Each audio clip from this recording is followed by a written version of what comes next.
Miss হবে না আপনার পছন্দের টিভি শো। দেখুন জি5 অ্যাপে একদম ফ্রি। তুই বিশ্বাস করিস অষ্টমী চুরি করেছে? প্লিজ দাদা চুপ করে থাকিস না, কিছু একটা বল। আমাদের বিশ্বাস কিংবা অবিশ্বাসে এই মুহূর্তে কারুর কিছু যায় আসে না। এরা এসব অবান্তর প্রশ্ন করে কোনো লাভ নেই। সব থেকে বড় কথা, অষ্টমী বামাল সমেত ধরা পড়েছেন। আমি কিছুতেই বিশ্বাস করতে পারছি না রে। অষ্টমী চুরি? আচ্ছা এমন তো হতে পারে যে ওকে ফাঁসানো হচ্ছে। আচ্ছা ওনাকে যে ফাঁসানো হচ্ছে এরকম কোনো প্রমাণ তো আমরা পাইনি। সমস্ত প্রমাণ কিন্তু অষ্টমীর বিরুদ্ধে। আমার খুব খারাপ লাগছে এরা, কিন্তু কালকে রাত্রিরে তো আমরা সকলে সাক্ষী যে উনি মন্দিরে গিয়েছিলেন, উনি সবার সামনে সে কথা স্বীকার করেছেন। তার মানে তুই কিচ্ছু করতে পারবি না? আমি কিচ্ছু করতে পারবো না। আমি জানতাম কোনো একটা গন্ডগোল ঘটতে পারে, তাই বারবার ওনাকে সাবধান করার চেষ্টা করেছিলাম। উনি কারুর কথা শোনেননি, শুধুমাত্র জেদ দেখিয়েছেন, জেদ। তুই এটা ভুলে যাস না, আজকে যে তুই আমাদের সামনে দাঁড়িয়ে আছিস সেটা শুধুমাত্র অষ্টমীর জন্য। আমি ভুলে যাইনি এরা, ভুলে যাইনি বলেই যখনই বিপদের গন্ধ পেয়েছি ওনাকে বাঁচানোর জন্য ঝাঁপিয়ে পড়েছি। আমি জানি দাদা, জানি। সেটাই তো আমাকে বারবার ভাবাচ্ছে, যে মেয়েটাকে তুই নিজের প্রাণের ঝুঁকি নিয়ে বাঁচালি, আজ তার সাথে অন্যায় হচ্ছে দেখেও তুই কি করে চুপ করে আছিস? কেন চুপ করে আছিস বলতো? কেন চুপ করে আছিস তুই? ও তার মানে তুই কিচ্ছু বলবি না? আচ্ছা বেশ, তাহলে তুই চুপ করে থাক, কিন্তু আমি চুপ করে থাকবো না।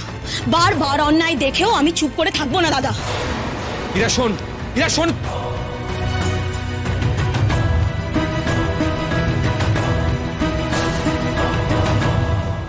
কাকা। কি রে, কি হয়েছে? কাকা দেখো, অষ্টমীর ওপর যে বাবার রাগ আছে এটা আমরা সবাই জানি, আর অষ্টমী যে চুরি করতে পারে না এটাও আমরা জানি। তোমাদের কথা শুনেও তো আমার এটাই মনে হয়েছে। হ্যাঁ, তারপর তোর মা যা বলে গেল তাতেও তো। দেখো কাকা, অষ্টমীর এই চুরির ঘটনাটা নবগ্রাম থেকে ওকে তাড়ানোর জন্য একটা চক্রান্ত। তুমি কিছু একটা ব্যবস্থা করো কাকা, অষ্টমীকে আমাদের বাঁচাতেই হবে। দেখ ইরা, আমি যদি তোর কথা ঠিক ধরেও নি, তাহলেও মানে পুরুষোত্তম সিংহের চক্রান্তের বিরুদ্ধে আমরা কি করে রুখে দাঁড়াবো বলতো? পারবো না, আমরা পারবো না। কি করি বলতো, আমি কিছু বুঝতে পারছি না, আমি কি করে মেয়েটাকে বাঁচাবো? বুঝতে পারছি না বললে হবে না, যা করার আমাদেরই করতে হবে। ইরা, ইচ্ছে থাকলে উপায় নেই। পুরুষোত্তম সিংহ যদি একবার জানতে পারে যে সর্ষের মধ্যে ভূত রয়েছে, তখন আমাদের কারোর রক্ষে থাকবে না। তোর বাবাকে তুই তো সবচেয়ে ভালো চিনিস, কি রে বল?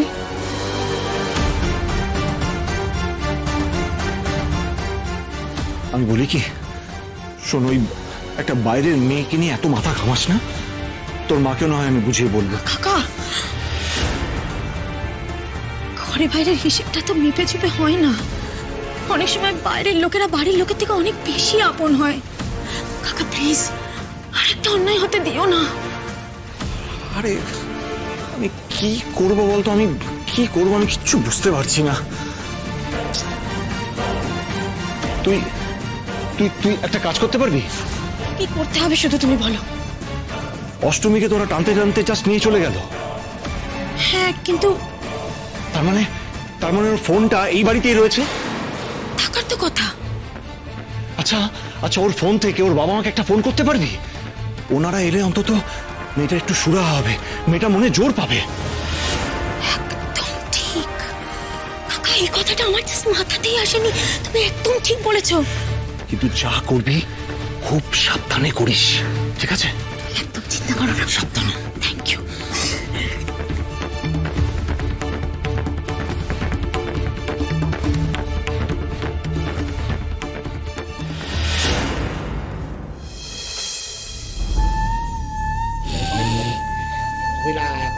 দেখুন, আমরা কোনো অশান্তি করবো না, আমরা একটু কথা বলবো স্যারের সঙ্গে। আরে দূর বাবা, দেখছেন স্যার নাক ডেকে ঘুমোচ্ছে। আরে আপনাকে বলছি তো, আপনি কেন বুঝতে চাইছেন? আমাদের মেয়ে ভেতরে আছে, আমাদের একবার দেখা করবো, একবার তো সেটা কি? অষ্টমী, অষ্টমী, অষ্টমী, বাবা,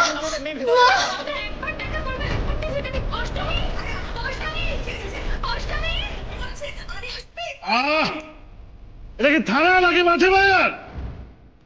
স্যার অষ্টমী। কি হয়েছে কি? আপনারা কারা? আমরা অষ্টমীর বাবা মা। আমাদেরকে একবার ওর সঙ্গে দেখা করতে দিন প্লিজ। ও তাই ভাবি, তোরের মা ছাড়া এমন গলা কার হবে? যান দেখা করুন।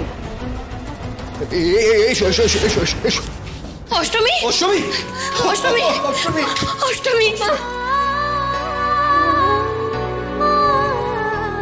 বাবা, বাবা, আমি চুরি করিনি বাবা।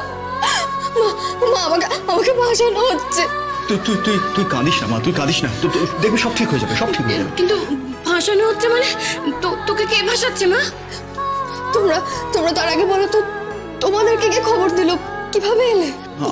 আমার কাছে একটা ফোন এসেছিল, আমি চিনি না, একটা মেয়ে বললো যে নবগ্রাম থেকে বলছে। নবগ্রাম থেকে একটা মেয়ে? জানি না মা, জানি না আমার সাথে কি হচ্ছে। কাঁদিস না বাবা। তোমরা কোথায় উঠেছো? আমরা ওই নবগ্রামের বাইরে একটা হোটেলে উঠেছি। তোকে এসব নিয়ে একদম ভাবতে হবে না। তুই বলতো এসব কিছু কি করে হলো? আর ওই পুরুষোত্তম সিংহই বা কে? ঠাকুরের আইডেন্টিফিকেশন চাইছে। পুরুষোত্তম সিংহ নবগ্রামের হত্যাকর্তা বিধাতা, বুঝেছেন? মা, আসল ব্যাপারটা হলো সিংহ বাড়ি থেকে বৌরানির একটা হার চুরির কথা আমরা জানি মা, যিনি ফোন করেছিলেন তিনি আমাদের সবটা জানিয়েছেন। বাবা, আমি চুরি করিনি বাবা। আমি সত্যি বলছি, না আমি এই কাজটা করিনি। তুমি কিছু একটা করো না বাবা, প্লিজ বাবা, কিছু একটা করো, নাহলে আমার চাকরিটা চলে যাবে মা। আর তোমাদের কি হবে? কে দেখবে তোমাদেরকে? বাবা প্লিজ বাবা, আমাকে এখান থেকে বার করো, না হলে এই পাপের দায় নিয়ে আমি। তুই আমার মেয়ে, তুই কি করতে পারিস কি করতে পারিস না সে কি আমরা জানি না মা। তুই চিন্তা করিস না মা, আমি তোর জামিনের ব্যবস্থা করে তোকে এখান থেকে ছাড়িয়ে নিয়ে যাবো, কেমন? হ্যাঁ, তুই একদম চিন্তা করিস না মা, আমি দেখছি। স্যার আমি আমার মেয়েকে জামিন করে এখান থেকে ছাড়িয়ে নিয়ে যেতে চাই, আপনি একটু ব্যবস্থা করে দিন স্যার। আমিও চাই ছোট শিশুর মতো শুধু খাবো আর ঘুমোবো, কিন্তু তা তো হবার নয়।